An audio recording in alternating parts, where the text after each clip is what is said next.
Capítulo 1. La advertencia del extraño. El café en mi mano se había enfriado 3 veces esa mañana.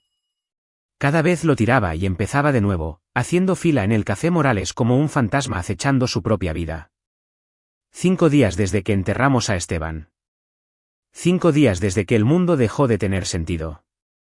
Mi nombre es Javier Olivares y solía ser alguien que controlaba las situaciones. 15 años en inteligencia militar. Luego, otros 8 dirigiendo mi propia firma de consultoría de seguridad. Había rastreado terroristas a través de 3 continentes, construido fortalezas digitales para empresas de la lista Fortune 500 y entrenado soldados para pensar 10 pasos por delante de sus enemigos.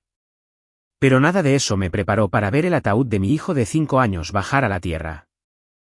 La policía lo llamó un ahogamiento accidental. Esteban había salido a la alberca mientras Cynthia estaba en la ducha. Para cuando ella lo encontró, ya era demasiado tarde. La investigación duró 48 horas. Caso cerrado. Mi esposa interpretó a la madre doliente a la perfección. Lágrimas en los momentos justos. Manos temblorosas. Esa mirada vacía en sus ojos. Le creí. Dios me ayude, le creí. Un café negro grande, le dije al barista, con mi voz sonando como grava.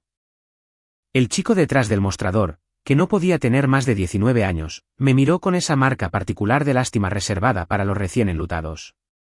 Pueblo chico, o colonia chica, en esta ciudad, todos me conocían. Yo invito, dijo una voz detrás de mí. Me giré para ver a un hombre de unos 50 y tantos años, con cabello salpicado de canas, vistiendo un saco arrugado que había visto días mejores. Sus ojos eran diferentes a los de los demás, agudos, evaluadores. No lastimeros, sino calculadores. No es necesario, dije. Sí, lo es. Le entregó al barista un billete de 500 pesos. Quédate con el cambio, muchacho. Luego se volvió hacia mí, bajando la voz hasta convertirla en apenas un susurro.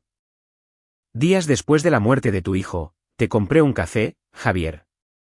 Ahora te estoy entregando algo más importante. Presionó una tarjeta de presentación en mi palma. Tu esposa lo mató. Lo vi con mis malditos ojos. Llámame esta noche. La tarjeta leía, Vicente Andrade, investigaciones privadas. Salió antes de que pudiera procesar sus palabras, dejándome allí parado con una taza de café enfriándose y una granada disfrazada de cartulina. Debí haberlo desestimado. El duelo atrae buitres, teóricos de la conspiración, adivinos, gente tratando de venderte cierres en paquetes ordenados. Pero había pasado demasiado tiempo leyendo a la gente como para ignorar lo que había visto en los ojos de Vicente Andrade. No estaba mintiendo. Él creía lo que había dicho. Más que eso, había estado esperando el momento adecuado para decírmelo. Fui a casa, a nuestra residencia de estilo colonial en una zona exclusiva, el tipo de casa que gritaba familia mexicana exitosa. Cynthia estaba en la sala, vestida de negro, aceptando un guisado de una vecina. Había sido hermosa una vez, técnicamente aún lo era, cabello castaño rojizo, ojos verdes, el tipo de sonrisa que podía vender cualquier cosa. Me había vendido la idea de un para siempre hace 8 años. ¿Quién era ese? Preguntó después de que la vecina se fue, señalando la tarjeta que había olvidado que aún sostenía. Nadie, dije, deslizándola en mi bolsillo. Solo alguien ofreciendo condolencias. Sus ojos se detuvieron en mí un instante de más. Y por primera vez desde que Esteban murió, vi algo detrás de ellos que me heló la sangre. No era dolor, no era shock, era cálculo. Voy a recostarme, dijo, besando mi mejilla. Sus labios se sentían como hielo. Capítulo 2. La verdad oculta. Esperé hasta la medianoche para llamar. Cynthia había tomado una pastilla para dormir. Las había estado tomando religiosamente desde que Esteban murió y estaba muerta para el mundo. Salí a mi taller, un garaje convertido donde guardaba mi equipo de seguridad, y marqué el número de Vicente. Javier, contestó al primer tono. ¿Estás listo para escuchar esto? Estoy listo para escuchar por qué crees que viste algo que nadie más vio. Porque me pagaron para vigilar tu casa, dijo Vicente sin rodeos. Tu madre me contrató 6 meses antes de morir. El cáncer hace que la gente vea con claridad. Ella sabía que algo andaba mal con Cynthia. Mi madre había fallecido hacía 2 años, luchó contra el cáncer de páncreas durante 8 meses. Hacia el final, se había mostrado inflexible sobre actualizar su testamento, asegurándose de que Esteban estuviera cuidado. También me había llevado aparte una vez y me preguntó si todo estaba bien en casa. Lo había descartado como efectos de la quimioterapia. ¿Mi madre te contrató para espiar a mi esposa? Para protegerte. Elena Olivares era una mujer astuta, Javier. Veía cosas en el comportamiento de Cynthia, inconsistencias, manipulaciones. Quería pruebas antes de decir nada. No quería destruir tu matrimonio por sospechas. Me pagó por 1 año de vigilancia por adelantado. Luego murió. Seguí vigilando porque, carajo, tu madre me recordaba a la mía. Le debía eso. Apreté el teléfono con más fuerza. ¿Qué viste? Hace 3 semanas, vi a Cynthia reunirse con un hombre en el Hotel del Río. El mismo hombre con el que la había visto 1 docena de veces en los últimos 18 meses. No estaban tomando café. Hizo una pausa. Su nombre es Gerardo Castillo, tu socio comercial. El hombre al que le había confiado la mitad de mi empresa. El tipo que había estado en el funeral de Esteban, estrechando mi mano con lágrimas en los ojos. Eso no significa. 15 de junio, me interrumpió Vicente.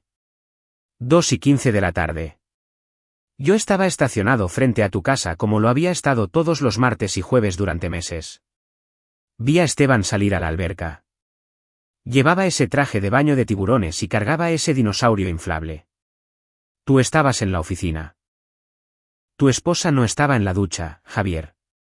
Ella estaba parada en la ventana de la cocina observándolo. El mundo se inclinó. ¿Observándolo? Durante 5 minutos, solo miró. Luego salió a la alberca. Esteban estaba en el agua jugando. Ella entró. Él nadó hacia ella, sonriendo. Pude ver su cara. Ella lo sostuvo. Y entonces... La voz de Vicente se quebró. Entonces empujó su cabeza bajo el agua, lo mantuvo allí. Él luchó por quizás 45 segundos. Ella lo sostuvo hasta que se detuvo. No podía respirar. No podía pensar. ¿Tú? ¿Viste esto y no? Para cuando llegué a tu portón, ella estaba gritando por ayuda, llamando al 911. No pude pasar la cerradura. Tu sistema de seguridad es demasiado bueno. Me senté en mi auto y vi cómo la ambulancia se llevaba a tu hijo. Y sabía que tenía imágenes de un asesinato, pero también sabía lo que te haría si me presentaba en ese momento. Así que esperé 5 días, lo suficiente para que empezaras a hacer preguntas tú mismo. Las imágenes. Las lograste. Todavía las tengo. Vídeo en alta definición con marca de tiempo desde 3 ángulos diferentes. Mi camioneta tiene un sistema de cámaras que pondría celoso al FBI. Tu madre pagó buen dinero por vigilancia de calidad. Pensé en mi pasado, los años de operaciones tácticas, reclutamiento de activos, guerra de información. Había dirigido misiones en lugares donde el movimiento equivocado significaba la muerte. Mantuve la cabeza fría mientras los hombres a mi alrededor perdían la suya. Pero esto... Mi esposa asesinando a nuestro hijo mientras yo estaba sentado en una oficina revisando protocolos de seguridad para una startup tecnológica. ¿Por qué? La palabra salió rota. ¿Por qué haría esto? Eso es lo que necesitamos averiguar, dijo Vicente. Pero Javier, lo que sea que estés pensando hacer, piénsalo bien. Ella es peligrosa. Mató a tu hijo a plena luz del día sabiendo que las cámaras podrían verla. Eso requiere un tipo especial de frialdad. Terminé la llamada y me senté en mi taller rodeado de monitores y servidores, herramientas de mi oficio. Había construido una carrera basándome en estar 3 movimientos adelante, en convertir las fortalezas de los enemigos en debilidades. Había entrenado activos militares para infiltrarse en células terroristas, para convertirse en la máscara que usaban hasta el momento de atacar. Cynthia no tenía idea de en quién acababa de convertirse en enemigo. Capítulo 3. Desenterrando demonios. A la mañana siguiente, interpreté al esposo doliente a la perfección. Hice el desayuno, ninguno de los dos comió. Sostuve a Cynthia mientras lloraba. Hablamos sobre las notas de agradecimiento del funeral y cuándo deberíamos revisar la habitación de Esteban. Todo el tiempo estuve catalogando todo, la forma en que revisaba su teléfono constantemente, cómo se tensaba cuando mencionaba volver al trabajo, el hecho de que ya había quitado la mayoría de las fotos de Esteban de la repisa, alegando que eran demasiado dolorosas de ver. Una madre que no podía soportar ver la cara de su hijo, o una mujer ansiosa por borrar la evidencia de lo que había hecho. Voy a la oficina por unas horas, le dije alrededor de las 10. Solo necesito revisar algunas cosas. El alivio cruzó por su rostro, rápidamente enmascarado por preocupación. ¿Estás seguro de que estás listo? El trabajo ayuda, dije, besando su frente. Su perfume olía a mentiras. No fui a la oficina. Fui a donde Vicente, un pequeño departamento arriba de un restaurante vietnamita en la parte vieja de la ciudad. El lugar era exactamente lo que esperaba, paredes cubiertas de expedientes, computadoras ejecutando software de vigilancia, el caos organizado de un hombre que vivía para la investigación. Muéstrame, dije cuando abrió la puerta. Vicente no perdió el tiempo. Puso las imágenes en su monitor principal y vi morir a mi hijo. Esteban había estado tan feliz ese día. Podía verlo en su cara cuando saltó a la alberca, la forma en que reía y salpicaba. Luego Cynthia salió con su salida de baño blanca. Entró al agua. Esteban nadó hacia ella, confiado, amoroso, y ella lo mató. Lo vi 2 veces, no porque no lo creyera la primera vez, sino porque necesitaba grabarlo en mi memoria a fuego. Cada segundo, cada ángulo. Este era el combustible que impulsaría todo lo que vendría después. Hay más, dijo Vicente en voz baja. Seguí investigando después de que tu madre murió. El apellido de soltera de tu esposa era Cynthia Torres. Pero antes de eso, era Cynthia Barrera. Sacó un reporte policial de hace 10 años. Monterrey, Nuevo León. Un hombre llamado Daniel Barrera, el primer esposo de Cynthia, había muerto en el incendio de una casa.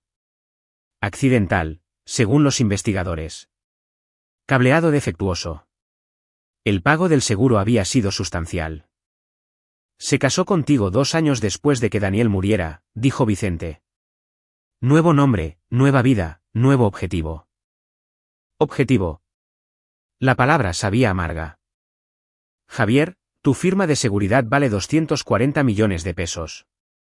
Tienes una póliza de seguro de vida de 100 millones de pesos. Actualizaste tu testamento el año pasado para asegurarte de que todo vaya a Cynthia si algo les pasa a ti y a Esteban. Supongo que esa fue idea de ella. Se había presentado como protección para nuestra familia, asegurándose de que todos estuviéramos cuidados.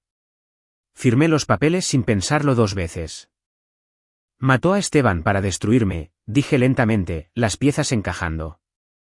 Un hombre en duelo comete errores, se vuelve descuidado, tal vez comienza a beber, tal vez tiene un accidente, o tal vez se deprime tanto que se quita la vida, agregó Vicente.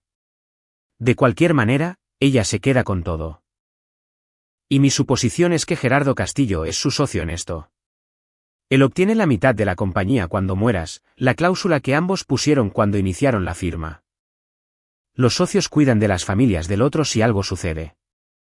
Pensé en Gerardo. 6 años como mi socio comercial, amigo, confidente de confianza. Habíamos construido soluciones de seguridad Olivares y Castillo desde cero, convirtiéndola en una de las mejores firmas de consultoría en la región. Había sido padrino en su boda hace 3 años. Él había sido el padrino de bautizo de Esteban. Necesito saber todo, dije. Su horario, sus comunicaciones con Gerardo, sus planes. Necesito saber qué van a hacer antes de que lo hagan. Vicente sonrió con severidad. Ahora estás pensando como el oficial de inteligencia que solía ser. He estado monitoreando su teléfono desde la semana pasada. Está usando aplicaciones de mensajería encriptada, pero nada que no pueda romper. Ella y Gerardo están planeando algo. Están siendo cuidadosos, pero también se están volviendo arrogantes. Creen que se salieron con la suya con el asesinato. Lo hicieron, dije, por ahora. Pasé las siguientes 2 horas revisando los archivos de Vicente. La aventura de Cintia y Gerardo había comenzado hace 2 años en un retiro de la empresa en Valle de Bravo. Habían sido cuidadosos, pero no lo suficiente: recibos de hotel, cargos en restaurantes, un teléfono desechable que Cintia pensaba que era secreto. Vicente había documentado todo con la minuciosidad de un hombre que había pasado toda una vida en la investigación. Pero fueron los mensajes recientes los que me helaron la sangre. Se está desmoronando. Dale una semana más. Cintia, hace 3 días. ¿Estás segura del momento? No queremos apresurar esto. Respuesta de Gerardo. Confía en mí, he hecho esto antes. He hecho esto antes. La cara de Daniel Barrera me miraba desde una foto de licencia de conducir en el archivo de Vicente. Joven, confiado, probablemente enamorado de una mujer que ya estaba planeando su asesinato. ¿Qué vas a hacer?, preguntó Vicente. Miré mi reflejo en su monitor de computadora oscurecido. Había pasado 15 años aprendiendo cómo neutralizar amenazas, cómo desmantelar organizaciones desde adentro, cómo convertir depredadores en presas. Me había retirado de esa vida porque Cintia me había convencido de que podía ser algo más suave. Ella había cometido un error. Me había mostrado lo que realmente era. Y había olvidado lo que yo solía ser.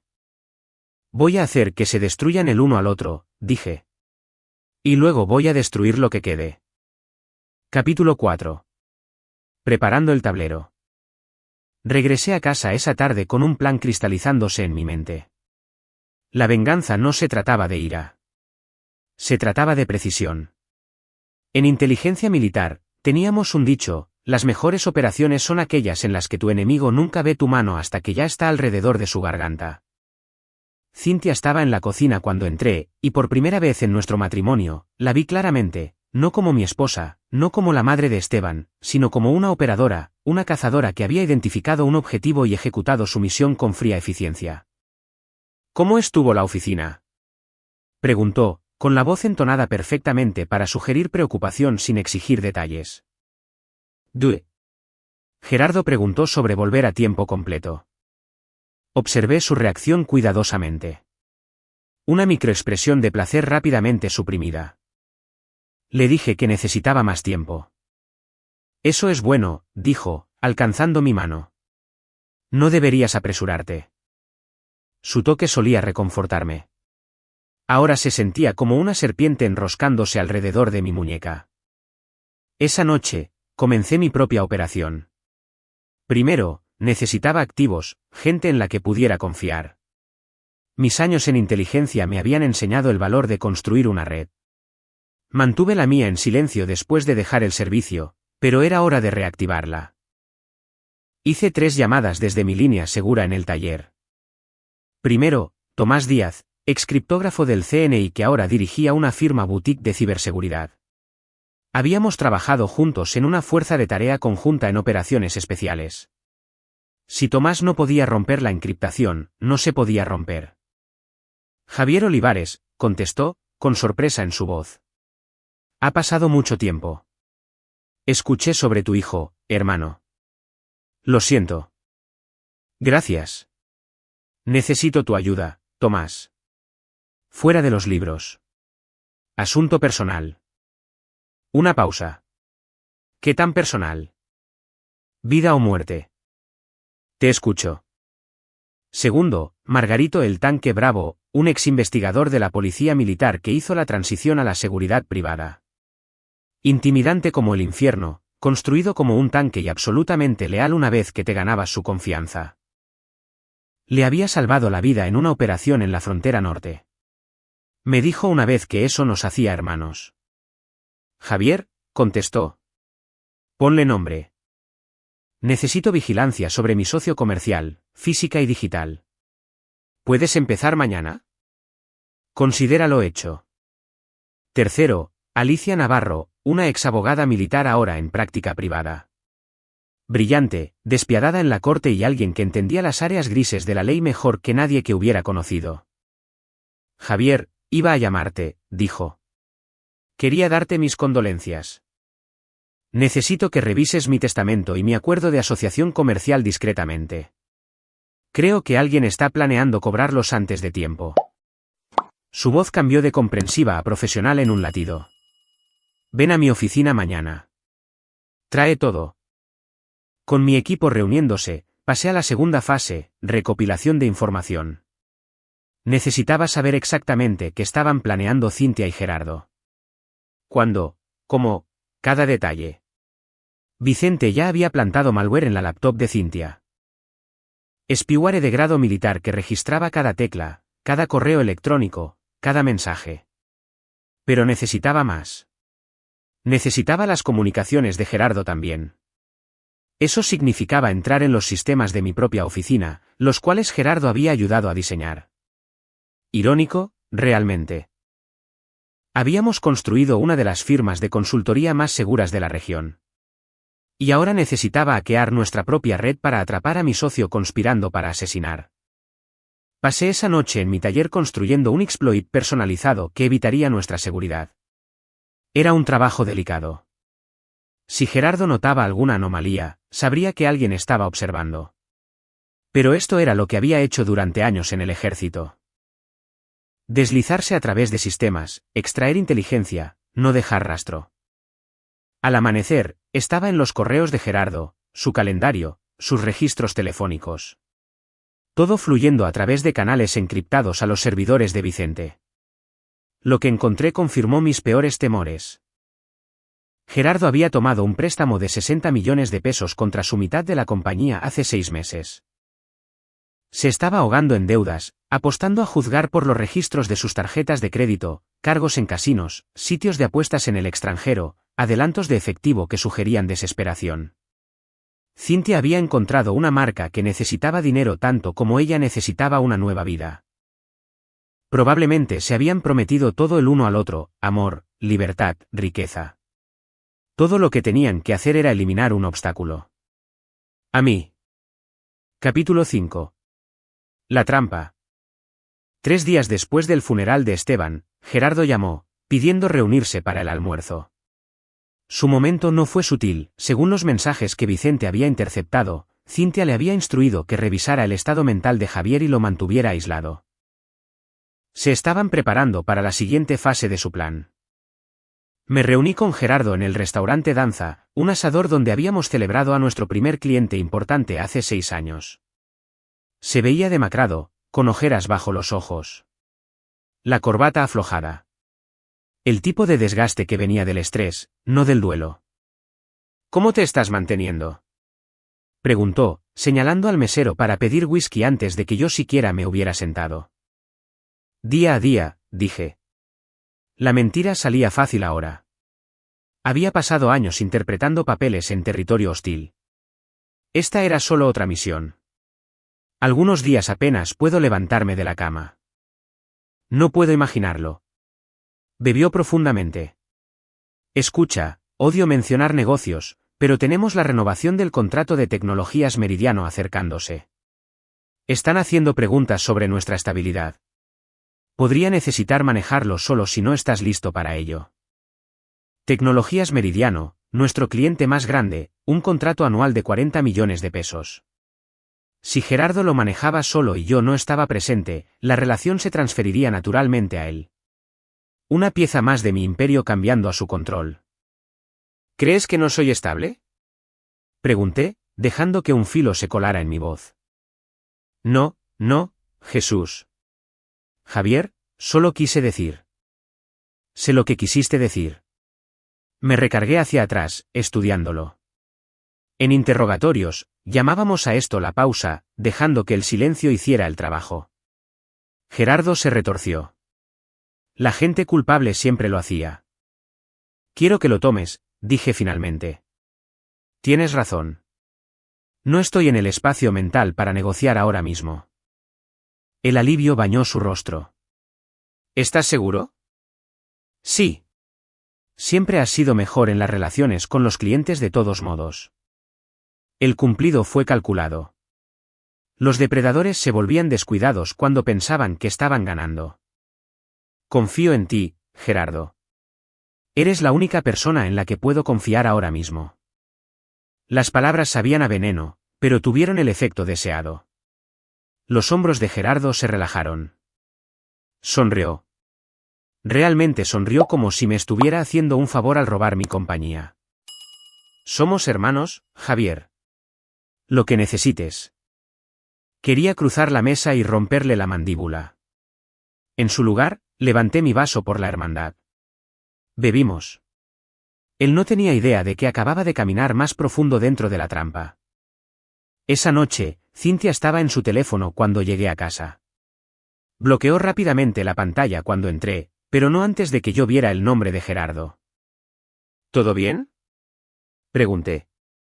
Solo reportándome con una amiga, dijo suavemente.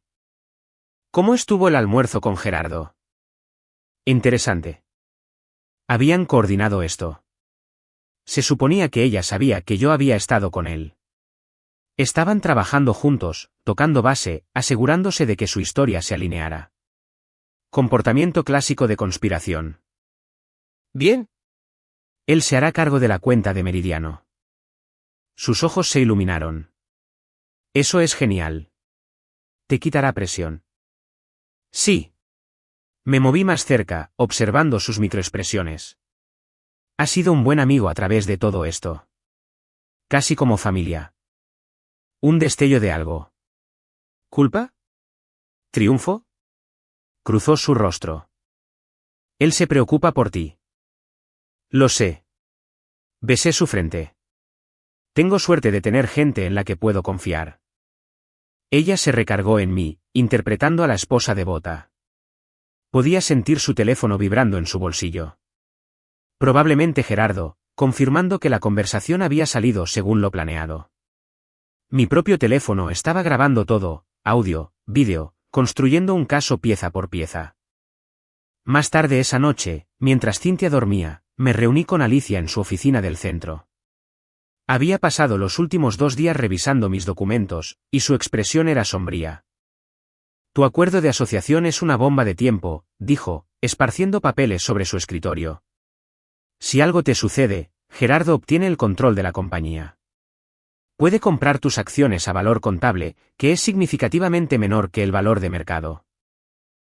Esencialmente, sería dueño de Olivares y Castillo por una fracción de lo que vale. ¿Y mi testamento? Todo va a Cynthia, incluyendo tu participación en la compañía. Pero aquí está la parte interesante. Hay una cláusula que dice que si ella quiere liquidar sus acciones heredadas, Gerardo tiene el primer derecho de rechazo al mismo valor contable. Entre el pago del seguro y la venta de la compañía, tu esposa podría irse con cerca de 160 millones de pesos. Gerardo obtendría una compañía de 240 millones por menos de 60 millones. Ese es el trato. Dije que dividieron mi vida entre ellos. Hay más. Alicia abrió un archivo en su computadora. Indagué un poco en los antecedentes de Cynthia. El incendio de Daniel Barrera. La investigación fue cerrada, pero el detective notó inconsistencias en su declaración. Ella afirmó estar visitando a su madre la noche del incendio, pero no hay registro de esa visita. El detective sospechaba incendio provocado, pero no pudo probarlo.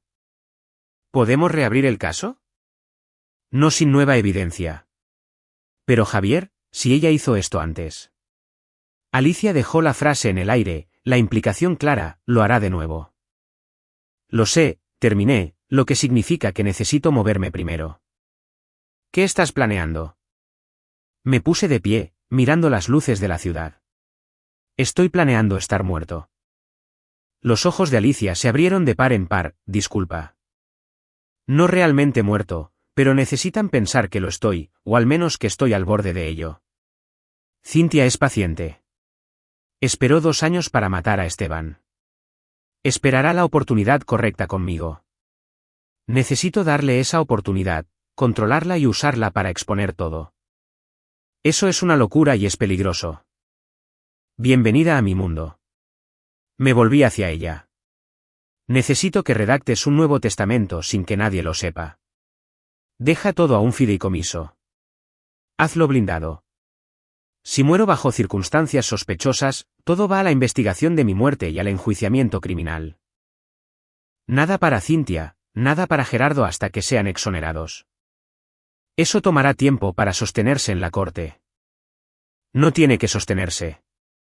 Solo tiene que asustarlos. Hacerlos desesperados.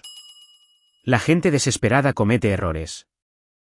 Alicia me estudió por un largo momento. ¿Has pensado bien esto? No he pensado en otra cosa. Capítulo 6. La tormenta perfecta. El plan tomó forma durante la siguiente semana.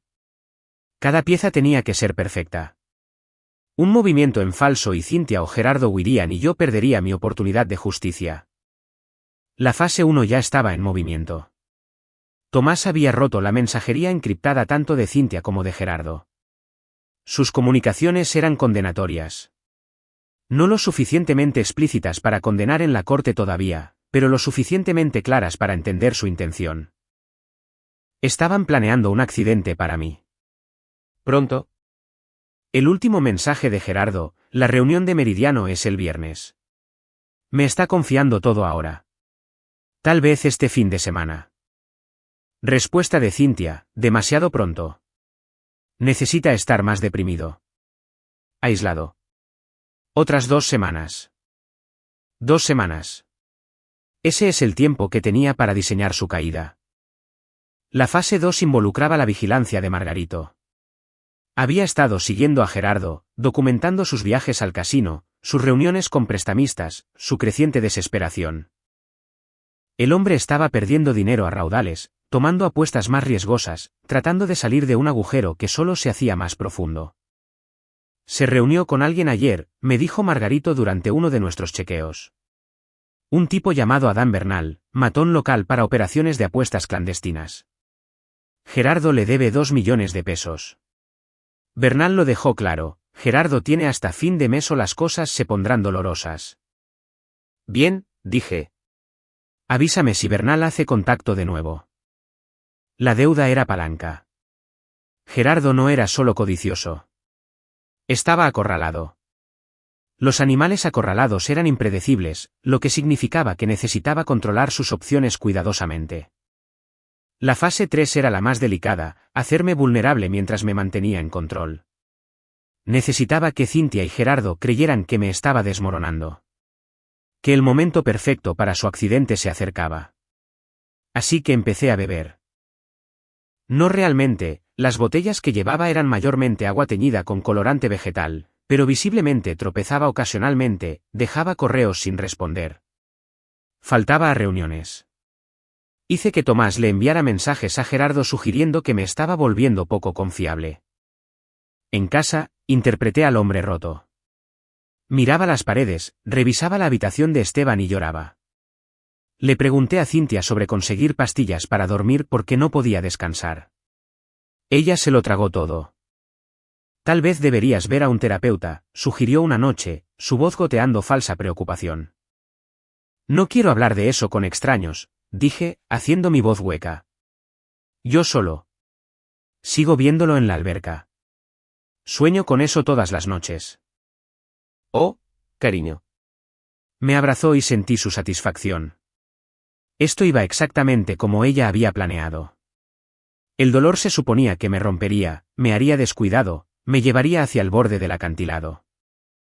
Ella simplemente no se dio cuenta de que yo estaba construyendo ese acantilado yo mismo, y ella era la que caería de él. Llegó el viernes, la reunión de Meridiano. Le dije a Gerardo que la manejara, incluso lo había entrenado en el discurso. Estaba nervioso. Este era el contrato más grande que había manejado solo, pero también era la oportunidad perfecta. Mientras Gerardo estaba en el centro en las oficinas de Meridiano, yo estaba irrumpiendo en su casa. Vicente me había proporcionado llaves maestras y códigos de seguridad. Me moví por el departamento de soltero de Gerardo rápidamente, plantando dispositivos, micrófonos, cámaras, registradores de teclas en su computadora personal. Luego revisé sus archivos. Lo que encontré fue más condenatorio de lo que había esperado. Una nota escrita a mano metida en un cajón. Póliza de seguro 100 millones. Testamento: todo hace mayoría de la compañía a mí. Cronograma: 4 a 6 semanas después de E. de Esteban. Gerardo había estado planeando esto durante meses, trazando exactamente cómo dividirían mi vida después de asesinar a mi hijo. El análisis de caligrafía por sí solo sería devastador en la corte. Fotografié todo, lo envié al servidor seguro de Vicente y dejé la casa exactamente como la había encontrado. Gerardo nunca sabría que había estado allí. La reunión con Meridiano salió bien, según la llamada emocionada de Gerardo después. Había cerrado el trato, asegurado la renovación. Estaba en la cima, sintiéndose seguro. Perfecto. Los criminales confiados cometían errores fatales. Esa noche, inicié la fase 4. Llamé a Gerardo y le pedí que se reuniera conmigo en nuestra oficina el sábado por la tarde. Hay algo que necesito discutir. Le hablé sobre el futuro de la compañía. El cebo estaba puesto. En los mensajes encriptados que siguieron, Gerardo le dijo a Cynthia: quiere hablar sobre la compañía. Esto podría ser el momento. Respuesta de Cynthia: prepárate. Si está cediendo el control, nos movemos este fin de semana. No más esperas. Sábado. Iban a tratar de matarme el sábado. Tenía 48 horas para convertir a los depredadores en presas. Capítulo 7. La confrontación. El sábado amaneció gris y frío. El tipo de día que combinaba perfectamente con mi supuesto estado de ánimo. Pasé por mi rutina matutina como un sonámbulo. Caminando por la vida. Café intacto. Mirando a la nada. La actuación de duelo que había estado perfeccionando. Cynthia me observaba con anticipación apenas disimulada. Sabía que hoy era significativo, aunque yo había sido cuidadoso de no contarle sobre la reunión con Gerardo. Dejarla preguntarse. Dejar que ella y Gerardo se comunicaran, coordinaran, hicieran sus planes. Cada mensaje que enviaban era otro eslabón en la cadena que yo estaba construyendo. Necesito ir a la oficina por unas horas, le dije alrededor del mediodía. Gerardo quiere discutir algunas cosas. ¿Quieres que vaya contigo? La oferta fue calculada. Mantenerse cerca. Ver qué estaba planeando. No, dije firmemente. Necesito hacer esto solo. Tomar algunas decisiones sobre el futuro. Ella me abrazó y sentí su alivio. El hombre roto yendo a tomar decisiones, probablemente firmando poderes notariales, haciendo más fácil que su trágico accidente transfiriera todo suavemente a su amada esposa. Manejé a la oficina en mi auto personal, no en el sedán de la empresa. Me aseguré de ser visible, rastreable. Gerardo necesitaba saber que yo venía, y yo necesitaba que pensara que era predecible. La oficina estaba vacía el sábado, solo nosotros y el guardia de seguridad del fin de semana, Estanislao Stan Prieto, un policía retirado que había contratado específicamente porque era honesto y observador. Le había informado a principios de la semana sobre una prueba de seguridad que estaríamos ejecutando. Sabía que debía monitorear todo e intervenir solo si yo daba una señal específica. Gerardo ya estaba allí cuando llegué, sentado en la sala de conferencias con papeleo esparcido frente a él. Vestía casual, jeans, un suéter, pero podía ver la tensión en sus hombros. Gracias por reunirte conmigo, dije, sentándome frente a él. Por supuesto. Sonaba serio en el teléfono. Empujó los papeles hacia mí. Me tomé la libertad de redactar algunas propuestas de reestructuración. Dado todo con lo que estás lidiando, pensé que podría ayudar a tener opciones. Escaneé los documentos. Eran mentiras bellamente elaboradas, propuestas que transferirían efectivamente el control de la compañía a Gerardo mientras hacían parecer que yo me retiraba voluntariamente por razones de salud mental. Alicia había tenido razón sobre que el acuerdo de asociación era una bomba de tiempo. Gerardo acababa de entregarme el detonador. Esto es mucho, dije lentamente. Realmente lo has pensado bien. Estoy tratando de ayudar, Javier. Eres mi mejor amigo.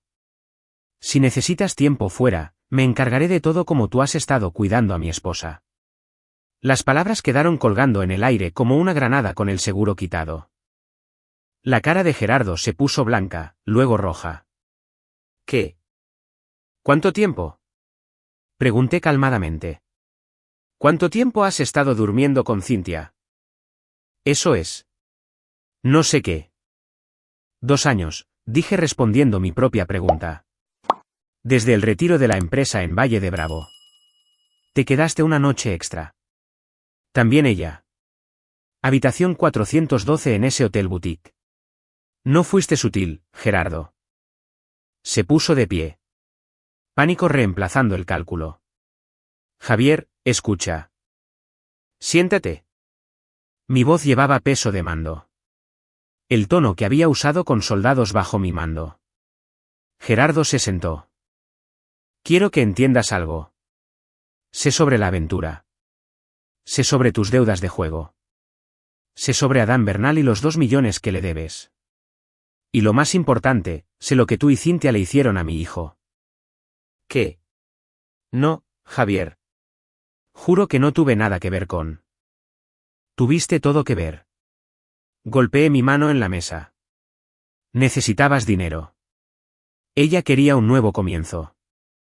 Ambos me querían fuera de la escena, así que mataron a mi hijo para romperme. Planeando terminar conmigo cuando fuera lo suficientemente vulnerable. ¿No era ese el plan? Gerardo estaba temblando ahora. Miedo genuino en sus ojos. Yo no maté a Esteban. Lo juro por Dios, Javier, no toqué a tu hijo. Pero sabías que Cintia lo hizo. Silencio. Condenatorio. Silencio absoluto. Ella te lo dijo después, ¿no? Presioné. Te llamó. Emocionada. Dijo que la fase 1 estaba completa. El hijo se había ido, solo tenía que esperar a que el esposo se derrumbara. ¿No fue? La voz de Gerardo se quebró. No se suponía que sucediera así. Ella dijo que encontraría otra manera. Yo nunca quise. Nunca quisiste que un niño muriera, pero estabas bien beneficiándote de su asesinato. Me incliné hacia adelante. Esto es lo que va a suceder. Vas a contarme todo. Cada detalle de tu plan con Cintia, cada conversación, cada arreglo, y luego vas a ayudarme a destruirla. ¿Por qué haría eso? Saqué mi teléfono y le reproduje un mensaje. Vicente había aislado la voz de Gerardo de una de sus llamadas con Cintia. Una vez que Javier se vaya, dividimos todo. Tú obtienes tu nuevo comienzo. Yo salgo de mis deudas. Es perfecto. Esa grabación va a la policía, dije. Junto con evidencia de tu conspiración para cometer asesinato, fraude, y alrededor de una docena de otros cargos. Estás viendo una cadena perpetua, Gerardo. A menos que cooperes. Tienes un micrófono, dijo repentinamente. Esto es una trampa. Inteligente. Abrí mi saco, mostrándole el dispositivo de grabación. Todo lo que has dicho está documentado. Las cámaras de seguridad en esta habitación están activas. Stan está abajo como testigo. Ya estás atrapado, Gerardo. La única pregunta es si caes solo o te llevas a Cintia contigo. Su rostro se desmoronó. El depredador confiado se desvaneció, dejando atrás a un hombre desesperado y débil. ¿Qué quieres? La verdad. Toda. Y luego vas a ayudarme a obtener su confesión. Capítulo 8. La jugada final. Gerardo habló durante 2 horas. Cada detalle, cada conversación, cada momento de la conspiración. La aventura había comenzado como él había dicho, Valle de Bravo. Hace 2 años, Cintia lo había seducido, elegido deliberadamente porque vio sus debilidades, la adicción al juego, la deuda, el resentimiento que albergaba en secreto por ser el socio menor a pesar de hacer un trabajo igual. Ella lo había moldeado como arcilla, haciéndole promesas de riqueza y libertad, pintando cuadros de una vida sin la carga de la compañía, sin mí. Había sido paciente, sentando las bases, construyendo confianza. El plan para matar a Esteban había sido de ella. Gerardo afirmó que había argumentado en contra, dijo que tenía que haber otra manera, pero Cintia lo había convencido de que era necesario. Un trágico accidente que me destrozaría, me haría vulnerable, prepararía el terreno para la fase final. Ella me dijo que parecería ahogamiento, dijo Gerardo, con voz hueca. Que sería rápido. Yo no pensé que realmente lo llevaría a cabo. Y luego lo hizo, y yo ya estaba demasiado adentro. Si me retractaba, ella te contaría sobre la aventura. Si iba a la policía, estaría admitiendo conspiración. Estaba atrapado. Eras un cobarde, corregí. Hay una diferencia. No discutió. El plan para mi muerte se suponía que sucedería dentro del próximo mes. Cynthia había sido investigando envenenamiento accidental por monóxido de carbono. Algo que parecería un trágico accidente doméstico. Calentador defectuoso. Hombre doliente tomando pastillas para dormir. Nunca despertando. ¿Limpio? Explicable. Ella ya tiene el equipo, dijo Gerardo. Lo consiguió la semana pasada. Solo está esperando el momento adecuado. Perfecto. Eso significaba que se incriminaría a sí misma comprando los materiales. Tomás habría encontrado las transacciones en su historial de navegación y estados de cuenta. Esto es lo que vas a hacer, le dije a Gerardo. Vas a llamar a Cynthia. Dile que firmé los papeles, que estoy transfiriendo el control de la compañía. Dile que parezco peor que nunca, bebiendo, deprimido, hablando de unirme a Esteban. Dile que esta noche es la noche. Ella te matará, dijo Gerardo llanamente. Lo intentará. Sonreí fríamente. Ese es el punto. Lo coreografiamos cuidadosamente. Gerardo hizo la llamada desde su celular, el cual yo estaba grabando. Su actuación fue adecuada. El miedo lo hizo convincente. Firmó todo. Gerardo le dijo a Cynthia. Apenas es coherente.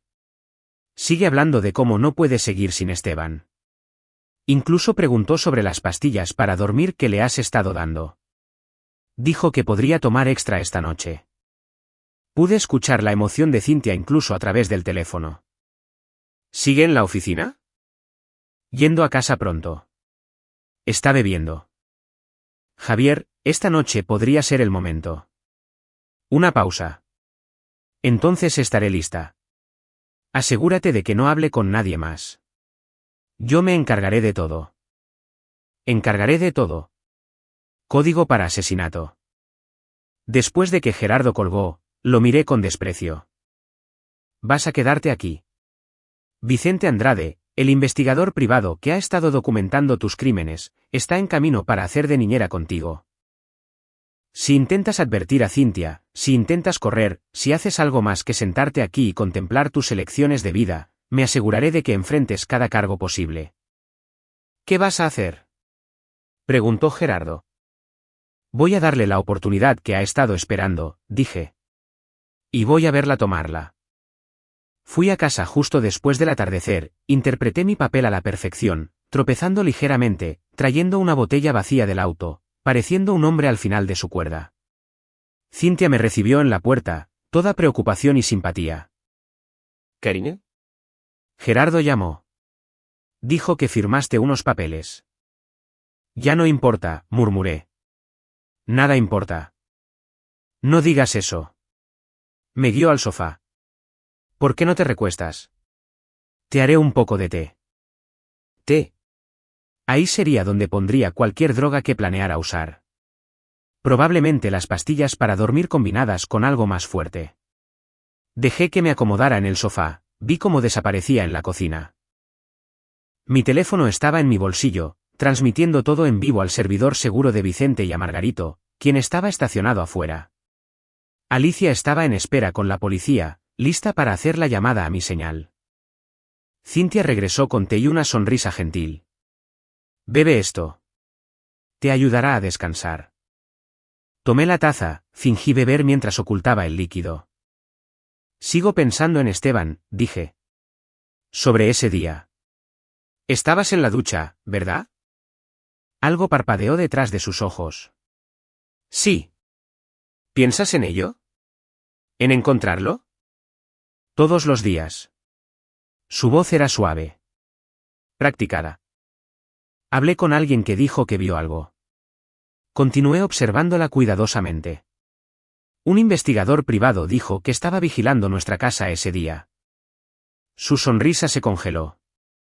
¿Qué? Vicente Andrade. Dijo que te vio en la alberca con Esteban. Dejé el té. Dijo que no estabas en la ducha para nada. Cintia, dijo que estabas en el agua con nuestro hijo. Ella se puso de pie, su máscara agrietándose. Eso es una locura.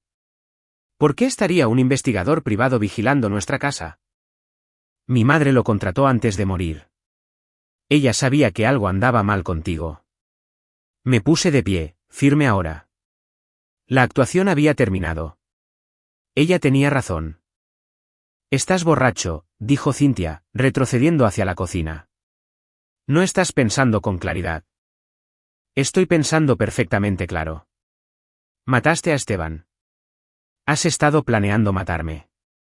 Tú y Gerardo iban a dividir todo después de que yo me fuera. Saqué mi teléfono mostrándole la aplicación de grabación. Se acabó, Cintia. Tengo imágenes de ti ahogando a nuestro hijo. Tengo grabaciones de tu conspiración con Gerardo.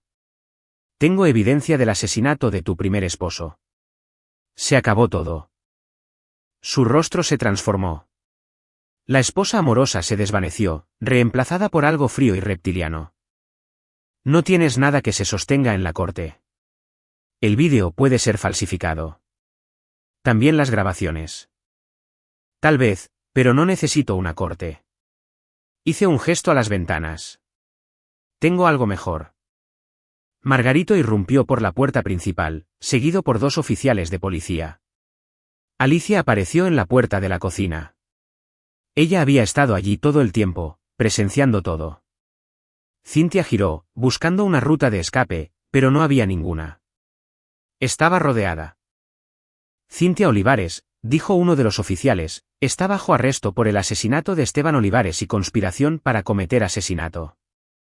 Ella se rió. Realmente se rió. ¿Creen que esto funcionará? Soy la madre doliente, la esposa devota. ¿A quién le van a creer? A todos, interrumpí. Porque voy a asegurarme de que vean exactamente lo que eres. Capítulo 9. Justicia. El juicio duró 3 semanas. Habría sido más rápido, pero el abogado de Cintia intentó cada truco para suprimir la evidencia, las imágenes de vídeo, las grabaciones, el testimonio de Gerardo, no importó. El jurado vio a través de su acto en los primeros 2 días. Vicente Andrade testificó sobre lo que había presenciado. Sus imágenes en alta definición se reprodujeron en pantallas por toda la sala del tribunal. Podías escuchar a la gente jadeando cuando Cintia empujó la cabeza de Esteban bajo el agua. Varios jurados lloraron. Gerardo testificó como parte de su acuerdo de culpabilidad. Se declaró culpable de conspiración y fraude, aceptando una sentencia de 15 años a cambio de su cooperación. Su testimonio fue condenatorio. Cada conversación, cada plan, cada momento de la conspiración expuesto. Alicia había encontrado el equipo de monóxido de carbono en el auto de Cintia, exactamente donde Gerardo dijo que estaría. Recibos, historial de navegación, incluso una línea de tiempo escrita a mano de cómo planeaba escenificar mi muerte. La fiscalía también trajo al detective Pedro Chan de Nuevo León, quien había investigado la muerte de Daniel Barrera.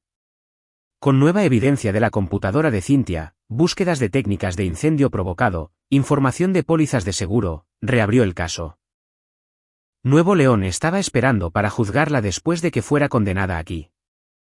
Cintia subió al estrado en su propia defensa, un riesgo calculado que salió espectacularmente mal. Bajo el interrogatorio, mantuvo su inocencia, afirmó que las imágenes de Vicente estaban doctoreadas, que Gerardo estaba mintiendo para salvarse a sí mismo. Pero no pudo explicar los mensajes en su teléfono, el equipo en su auto. Las búsquedas en su computadora de venenos indetectables y escenificación de muerte accidental. El argumento final de la fiscalía fue simple: Cintia Olivares es una cazadora que apunta a hombres vulnerables, se casa con ellos y los mata por su dinero. Se lo hizo a Daniel Barrera. Se lo hizo a Esteban Olivares para romper a su padre. Y se lo habría hecho a Javier Olivares si él no hubiera sido lo suficientemente inteligente para atraparla primero. El jurado deliberó durante 4 horas. La encontraron culpable de todos los cargos: asesinato en primer grado, conspiración para cometer asesinato, fraude e intento de asesinato. El juez la sentenció a cadena perpetua sin posibilidad de libertad condicional. 3 meses después, me senté en el mismo café donde Vicente se me había acercado por primera vez. Café Morales, donde todo esto había comenzado. Vicente se unió a mí, deslizándose en la cabina frente a mí. ¿Cómo te estás manteniendo? Mejor, dije honestamente. Algunos días son más difíciles que otros, pero saber que ella no puede lastimar a nadie más ayuda. La sentencia de Gerardo es la próxima semana, dijo Vicente. 15 años, pero el fiscal cree que cumplirá 20 por la gravedad del caso, incluso con buena conducta. Bien. No sentí simpatía por él. Había tenido una opción en cada turno y había elegido el dinero sobre la decencia. ¿Qué hay de la compañía? Preguntó Vicente. Vendiéndola, dije. Alicia encontró un comprador, una firma de seguridad de Monterrey.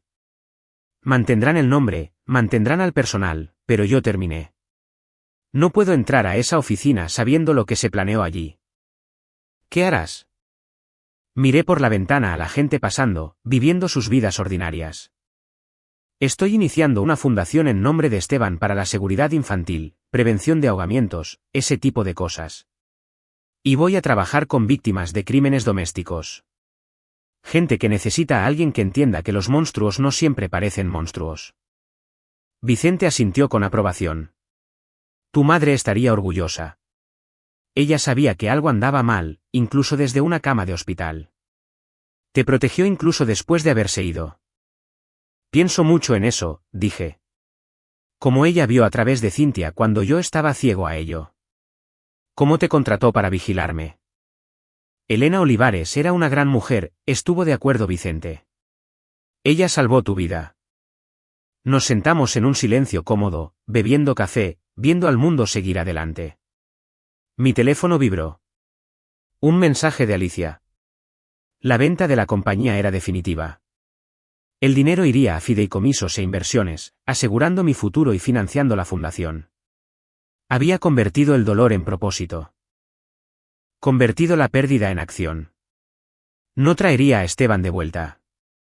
Nada lo haría. Pero significaba que su muerte no sería sin sentido.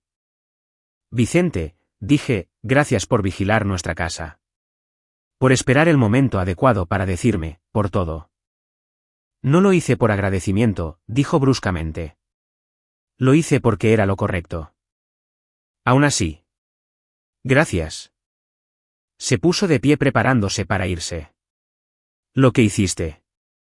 Atraparla, construir ese caso, hacerla enfrentar la justicia. Eso requirió coraje y habilidad. Tu entrenamiento de inteligencia te sirvió bien. Lo hizo, estuve de acuerdo. Pero espero nunca tener que usarlo así de nuevo. Después de que Vicente se fue, me quedé en la cabina terminando mi café. La advertencia del extraño en la fila detrás de mí hace 6 meses lo había cambiado todo. Una conversación, una tarjeta de presentación, un momento de verdad que destrozó mi mundo y lo reconstruyó. Cintia había intentado destruirme. Había matado a mi hijo, planeado mi muerte, pensado que había ganado, pero había cometido un error crítico. Había subestimado quién era yo debajo del exterior de esposo y padre. Había visto un objetivo blando, sin darse cuenta de que el oficial de inteligencia seguía allí, inactivo, pero nunca ido. Había ganado, no porque fuera más fuerte o más inteligente, sino porque había estado dispuesto a hacer lo necesario para jugar el juego largo, para volver su propia trampa contra ella. La justicia se había servido. Esteban había sido vengado y yo seguía de pie. Salí del Café Morales con el sol de la mañana calentando mi cara. Y por primera vez desde la muerte de Esteban, sentí algo cercano a la paz.